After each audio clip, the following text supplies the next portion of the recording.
and that is called the enteric nervous system. And so if there's anything going wrong in your gut, signals are sent up to the brain and can directly cause anxiety, depression, schizophrenia, any altered emotional state. That's the importance of having a healthy gut. أمعاء الإنسان مش مجرد جهاز لهضم الأكل وخلاص، دي بتمتلك حرفياً جهاز عصبي مستقل بيها تماماً. في القولون خلايا حساسية شبيهة بخلايا الماست سيلز اللي بتبقى موجودة في الشعب واللي بتسبب الربو. هذه الخلايا إذا التقت بطعام هي حساسة له فبتطلق مواد كيماوية تمشي في الدم. بيحتوي على ملايين الخلايا العصبية وبيسموه العلماء الدماغ التاني. Let's talk about this very important relationship between your brain and your gut. مش بس كده، ده كمان في زي شبكة أو حلقة كده اتصال لاسلكية وسلكية مباشرة ما بين البطن وما بين المخ، اسمها المحور العصبي المعوي. 25,000 حالة عالجهم عن طريق اكتشاف الطعام المسبب. مجرد ان العيان يبطل مثلا القهوه والبيضه بتاع الصبح يخف. نظامه بقى ان المريض يخش المستشفى بتاعه 3 أسابيع، يقعد 4 أيام الاول ما ياكلش حاجه ابدا الا الميه يشرب بس الميه المعدنيه دي. وده على حسب كلام دكتور مصطفى محمود. لما بناكل اكل مصنع ومعدل وراثيا ومهرمن والكلام ده كله ومليان بقى كيماويات، بيحصل التهاب في بطانه الامعاء. Now, if you're deficient in serotonin, your mood might be suppressed, okay? You may have depression, you may have anxiety, you may be irritable, you may even have a worsened self-esteem, sleeping problems, and even memory loss. دكتور مصطفى محمود ودكتور إريك بيرج بيشرحوا فكرة غريبة جدا، إن الخلايا اللي ماسكة ببعضها بقوة في جدار الأمعاء بتبدأ تتفكك وتبعد عن بعض، وتولد حالة كده اسمها الأمعاء المتسربة، وتلف في الدورة الدموية كلها. إذا وصلت للمخ تعمل أعراض عصبية، تعمل صداع مزمن، مفاصل تعمل أمراض روماتيزمية، إذا وصلت للصدر تعمل أعراض ربوية، إذا وصلت للمراكز العليا زي الذاكرة والسمع والمش عارف إيه والحاجات دي تعمل هلوسة، إذا وصلت للمراكز الحركية تعمل نشاط زائد عند الطفل وتعمل تهيج عصبي وتعمل حكاية الانحرافات السلوكية. من بين الفتحات دي بتبدأ تتسرب جزيئات كده من الطعام غير مهضومة بالكامل للدم، وهنا بقى بيحصل مشاكل كبيرة جدا للجسم. المريض اللي هو بولي سيمتوماتيك اللي هو عنده تعدد أعراض وأعراض غير مترابطة بيبقى سببها الخلايا اللي في القولون اللي بتعمل تسمم في الدم بمواد معينة تؤدي إلى أعراض متعددة على قد ما الدم بيعدي على كل حتة في الجسم. لما الأجزاء دي بتبدأ تمشي في الدم وبتخترق الحاجز الدموي للدماغ، بتدخل دماغ الإنسان في حالة طوارئ عصبية. 21% of people with irritable bowel disease have depression. So it's important to consume things like sauerkraut, kimchi, apple cider vinegar can help, and occasionally even some kefir, but you have to watch the carbs. And also some people are allergic to dairy, so that might be an option for some people, but not others.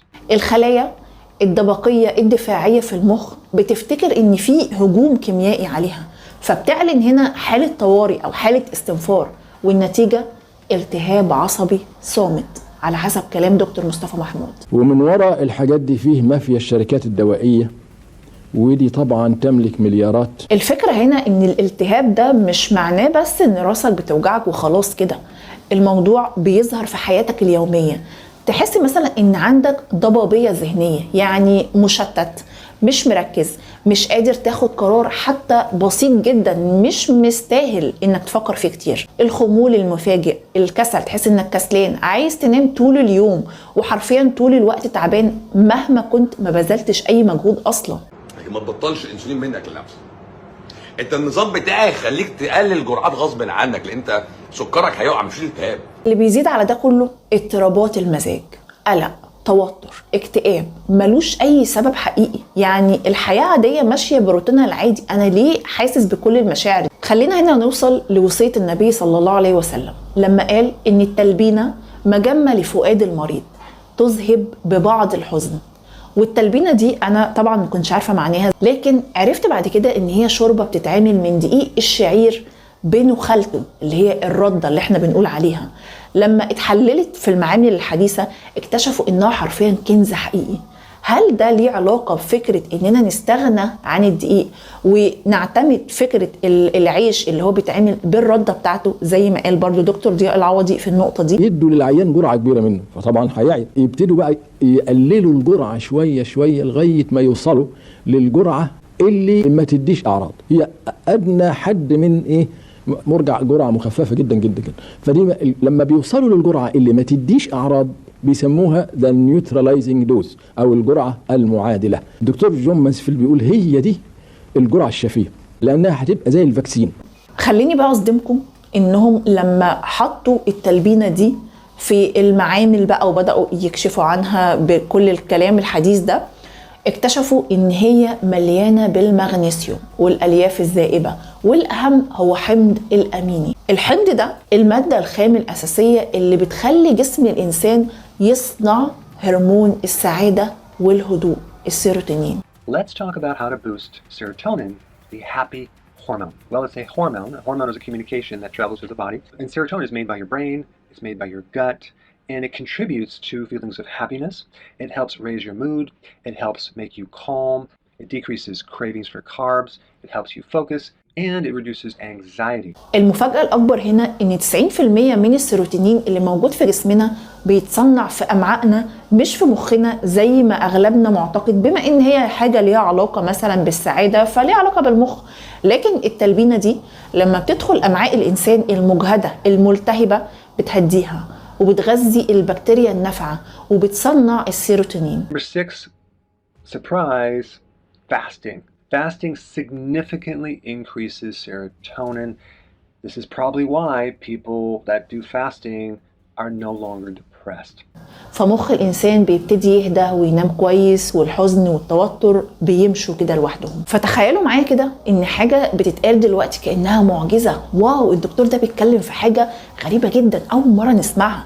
لكن الحقيقة إن النبي صلى الله عليه وسلم من 1400 سنة كان بيتكلم بوحي طبي حرفيا بيعجز عنه الطب الحديث. يعني هو ربنا بيقول ايه؟ والكاظمين الغيظ، دي مرتبه كويسه برضه، لكن شوف بقى الافضل والعافين عن الناس، قالها على طول بعدها. يعني افضل من كظم الغيظ العفو. ليه؟ لان كظم الغيظ برضه هندفع ثمن غليان جوه. الغليان اللي جوه ده ممكن يوقع الهرمونات ويوقع الغدد. ايه لازمته؟ خلينا احنا من اهل ايه؟ العافين عن الناس. وتلاقي ان الدكاتره اللي بتبتدي تتكلم عن المواضيع دي حاليا بيتبص لها على انها بتقول كلام معجزه في حد ذاته. ملخص اصل الحكايه هنا ان اجسادنا مش مجرد الات او اجهزه كده صماء بنحشيها باي وقود ونستنى ان هي تشتغل بكفاءه عاليه جدا. النظام بتاعي هيضيع الالتهابات. فتعرف انت مشكلتك كانت مشكله مع الالتهابات. ما هو الراجل التهب لحد ما دماغه التهبت اصلا، حصل التهاب في الغشاء المخ. الراجل ده بقى حصل ديسربشن، دخل في غيبوبه، حموضه في الدم وكيتون بوديز مع سكر عالي مع ديسربشن في دماغه مع زغلله في عينيه، بيخش في غيبوبه. دي غيبوبه. الراجل ده بيخش في الغيبوبه كده يتخمد له ساعتين 3، يقوم بقى كويس. ليه؟ لانه خلاص هو الدوره خلصت، الالتهاب هدي. اجسادنا دي امانه ربانيه، ربنا اداها لنا كده يعني منحه منه، بتشتغل بنظام تشغيل دقيق جدا فائق الدقه اسمه الفطره. الحالات البسيطه من السكر ممكن تخف من غير اي علاج، بمجرد ان المريض يعني يقطع حكايه النشويات والمكرونه والعيش والدهنيات والانواع الخمور باشكالها، ويكتفي بشريحه لحمه حمراء وياكل خضار زي ما عايز وفواكه غير سكريه زي مثلا الجريب فروت والحاجات. تخيل ان عربيتك تحتاج كل فتره صيانه وبتختار ليها الوقود المناسب، سواء 92 95 80 ايا كان بقى الوقود اللي انت هتستخدمه ليها. فما بالك جسمك الحاجه اللي انت بتدخلها له انت مسؤول عنها. جزء كبير من حالات السكر ممكن تتعالج بالرجيم. اذا ما كانش رجيم حيكفي بيحتاج الامر الى اقراص منشطه. البنكرياس احيانا الاثنين ما بيكفوش ويحتاج الامر الى تصحيح النقص، بيكون نقص جامد، يلزم حقن الانسولين. برضه خطر لانها لو العيان خد الانسولين وبعدين نسي ولا كلش او خد كميه اكبر من اللازم فيحصل هبوط سكر الدم، المره دي غيبوبه بسبب نقص السكر. ساعتها لازم على طول يفتح الشنطه ويطلع بونبونه او كراميلايه او اي حاجه سكريه، معلقه عسل فورا لازم ياخدها، والا ممكن دي تؤدي الى الموت. خلينا نتفق ان الخلاصه لدكتور مصطفى محمود ودكتور إريك بيرج ونظام الطيبات في بعض النقاط، السنة النبوية لسيدنا محمد صلى الله عليه وسلم من 1400 سنة لاسترداد السيادة على صحتنا والحياة بنشاط وعقل صافي وجسم صحي، إننا مش محتاجين نشتري بس أدوية بآلاف الجنيهات ولا محتاجين أنظمة معقدة جدا، لكن الفكرة بكل بساطة إننا محتاجين نرجع شوية للفطرة، مش في كل حاجة، لأن في حاجات بتحتاج تدخل طبي طبعا، وفي حالات تانية الفطرة لما نرجع لها ونرجع أصحاء أصلا، بدل ما إحنا مش سامعين أصلا جسمنا عايز يقول لنا إيه، ده هيخلي أجسادنا أكتر صحة وأكتر استبدالا للأدوية اللي ممكن تكون مرهقة لناس كتير، وده أنا شفته في التعليقات. طبعا ده سببه عادات الاكل مرتبط قوي السكر بحكايه الهم والقلق وحياه المدينه والاكل الكتير والشرب. من الحاجات اللي الجميع اتفق عليها فكرة الاستبعاد الذكي على طريقة دكتور بروستوف وطريقة دكتور ضياء العوضي، وجربوا بنفسكم مثلا لمدة 21 يوم انكم توقفوا حاجة معينة كل ما بتاكلوها بتحسوا بتعب في جسمكم او ارهاق شديد جدا، زي مثلا السكر المكرر باشكاله، الدقيق اللي هو خالي من الرده، اللبن لو حد عنده مشكله. وانا بنتي حرفيا اول ما اتولدت كان عندها مشكله وهي عندها 6 شهور. انا لفيت على فعلا دكاتره كتير وما كنتش اعرف ان مشكلتها مع اللبن، ودي حاجه صدمتني في النهايه، يعني دي حاله انا شفتها بنفسي. كمان الزيوت والوجبات المجمده او الوجبات المصنعه والحاجات دي كلها، ونستبدلها شويه بالاكل الطيب، الاكل اللي فيه خير، الاكل الصحي اللي متربي كويس او اللي عارفين مصدره ايه. Now, on the flip side, if there's anything going on in the brain as far as stress, that can cause physical problems in your gut, like being nauseated, having heartburn. Stress that originates in your brain can literally cause you to have an ulcer. You can get diarrhea, constipation, and even cramps in your gut if you are stressed. الحاجة التانية اللي اتفقوا عليها هي فكرة الصيام الدوري على طريقة دكتور بيرج وكمان سنة النبي صلى الله عليه وسلم. طبعا امنحوا أمعائكم فرصة للراحة والترميم، إنها ترمم نفسها مرة تانية. خلوا خلايا الجسم تفعل مكنسة الالتهام الذاتي وتنظف جسمنا كده من جوه منها لنفسها، تنظيف ذاتي. Well, that's actually very, very fascinating. It involves improving your mood.